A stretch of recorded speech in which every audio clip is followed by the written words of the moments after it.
एखादा नेता चोरून नेता आला असता तर मी अमरीशभाईला नक्की चोरून नेलं असतं. शिरपूरच्या भूमीत मुख्यमंत्री देवेंद्र फडणवीस यांनी एक असं विधान केलं ज्याची चर्चा संपूर्ण महाराष्ट्रात सुरू आहे. मुख्यमंत्री म्हणाले, अमरीशभाई पटेल यांच्यासारखा आमदार चोरून न्यावासा वाटतो. एका मुख्यमंत्र्याने दुसऱ्या पक्षातून आलेल्या किंवा आपल्याच पक्षाच्या आमदाराबद्दल असं बोलणं ही त्या माणसाच्या कामाची पोचपावती आहे. पण हे विधान ऐकताना एका जुन्या जखमेवरची खपली मात्र निघाली. आज मुख्यमंत्री आमदार चोरून नेण्याची भाषा करतायत, पण 12 वर्षांपूर्वी जर धुळेकरांनी चूक केली नसती तर आज खुद्द पंतप्रधान नरेंद्र मोदी म्हणाले असते, अमरीशभाईंसारखा खासदार मला दिल्लीत हवा आहे. आजच्या व्हिडिओत आपण विश्लेषण करणार आहोत, धुळे जिल्ह्याने एक मोठी संधी कशी गमावली. नमस्कार, मी त्र्यंबक कापडे आणि आपण पाहतात त्र्यंबक कापडे डिजिटल. आपण अजून चॅनलला सबस्क्राईब केलं नसेल तर कृपया लगेच करा. बेल आयकॉनचं बटन दाबा आणि व्हिडिओ आवडला तर लाईक आणि शेअर करा.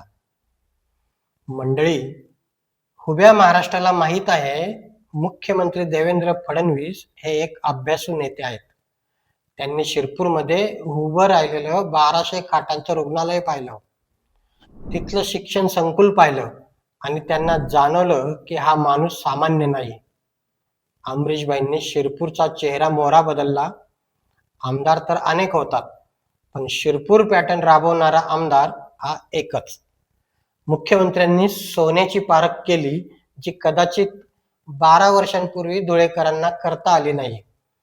भाई कोणत्याही पक्षात असोत, त्यांचं काम बोलतं.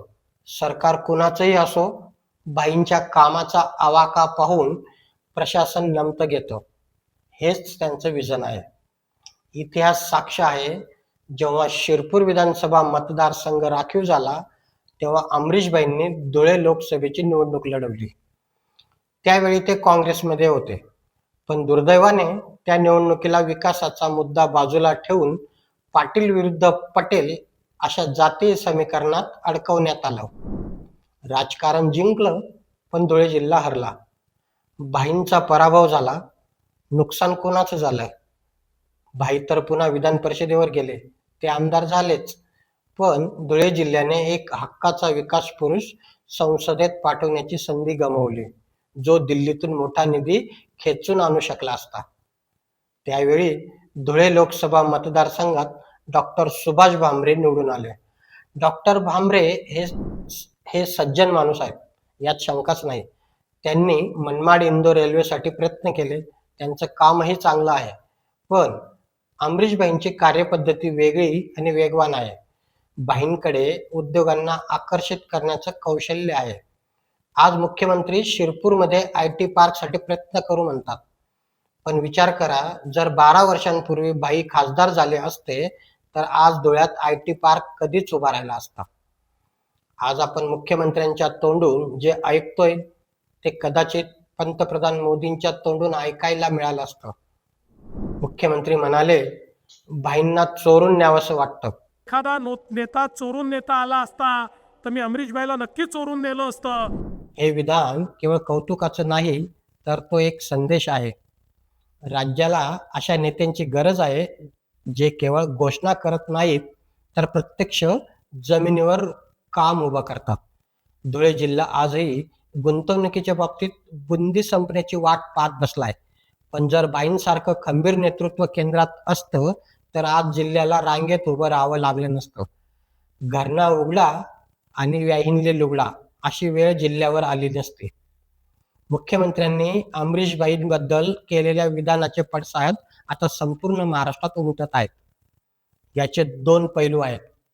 पहिला, महाराष्ट्रात अनेक आमदार आहेत जे केवळ सत्तेच्या राजकारणात मग्न आहेत. मुख्यमंत्र्यांनी अमरीशभाईंचे उदाहरण देऊन इतर सर्व पक्षीय आमदारांना जे दाखवून दिलं, जर तुम्ही काम केलं तर तुमची दखल सर्वोच्च पातळीवर घेतली जाते. दुसरा पैलू, हे विधान म्हणजे महाराष्ट्राच्या राजकारणात परफॉर्मन्सला आलेलं महत्त्व आहे.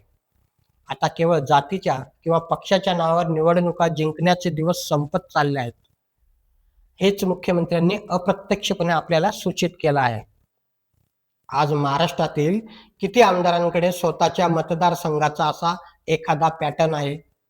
जर एका अमरीशबाईंनी शिरपूरचा कायापालट केला तर महाराष्ट्रातील इतर 287 आमदारांना ते का जमत नाही?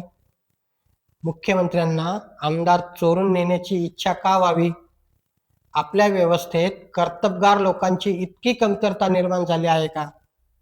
हा प्रश्न केवळ धुळ्याचा नाही, तर हा प्रश्न संपूर्ण महाराष्ट्राच्या विकासाचा आहे. आज वेळ निघून गेली असली तरी मुख्यमंत्र्यांच्या दौऱ्याने एक गोष्ट स्पष्ट केली, ती म्हणजे विकासाला पक्षाच्या पलीकडे जाऊन किंमत असते. शिरपूरने जे कमावलं ते धुळे जिल्ह्याला पूर्णपणे मिळवता आलं नाही, कारण आपण नेतृत्वाची पारख करण्यात कुठेतरी कमी पडलो. मुख्यमंत्र्यांच्या एका वाक्याने जुन्या आठवणींना उजाळा तर दिलाय. एखादा नेता चोरून नेता आला असता तर मी अमरीशबाईला नक्की चोरून नेलं असतं. तुम्हाला काय वाटतं? अमरीशबाई जर तेव्हा खासदार झाले असते तर आज जिल्ह्याचं चित्र वेगळं असतं का? कमेंट्समध्ये नक्की सांगा. अशाच परखड आणि स्पष्ट विश्लेषणासाठी पाहत राहा त्र्यंबक कापरे डिजिटल. चॅनलला सबस्क्राईब करा आणि हा व्हिडिओ जास्तीत जास्त लोकांना शेअर करा. धन्यवाद. जय हिंद, जय महाराष्ट्र.